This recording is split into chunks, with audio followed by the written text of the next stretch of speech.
Адамзаттын үшүн алган коронавирус илдети менен ооругандардын саны акыркы убакта азайган көрүнүш кулакты сүйүнтүүдө.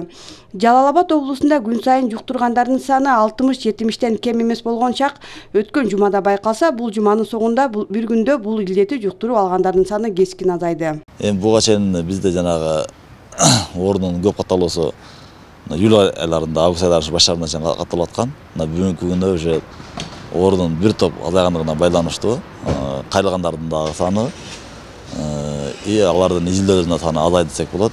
Мисалы, биз жанагы оору жогору чыгып аткан маалда күнүнө 50ге жакын жаран ооруканага жаткырылып жаткан. Бүгүнкү күндө ошол 10га чейинки жаран дарыланды десек болот да. Ошол себептен дагы оорунун бир топ азайгандыгы ошол себепке байланыштуу. Ооруга чалдыккандардын санынын азаюусун бүгүнкү күндөгү вакцинациялоодогу алгачкы жыйынтык катары талдап жатышат. Облуста бул тенденция өз нугунда кетүүдө.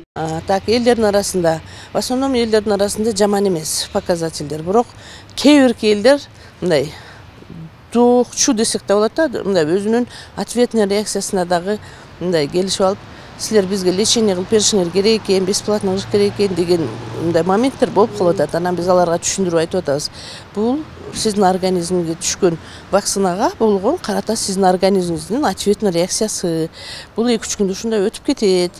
Андан кийин сизде жакшы болуп иммунитет вырабатывать этилет, кийин сиз оорубайсыз дегенден кийин көпчүлүгү түшүнүп кетип атышат. Коңшу Өзбекстанда вакцинациядан өтүүнү мыйзамдаштырып коюшту. Ал эми бизде мажбурлоо жок, өз эрки. Бирок жалпы коомчулук 70% эмдөөдөн өтмөйүнчө бул оору менен күрөш узак болуп, ал жашообуздан кетпейт. Муну адистер канчалык деңгээлде айтып жатышкан менен коомчулукта кайдыгер мамиле үкүм сүрөт. Вакцинация боюнча ар кандай жалган, фейковый маалыматтар да кетип атат. Ошонун катарында биз медицина кызматкерлери так туура маалыматтарды бергенге аракет кылып атабыз.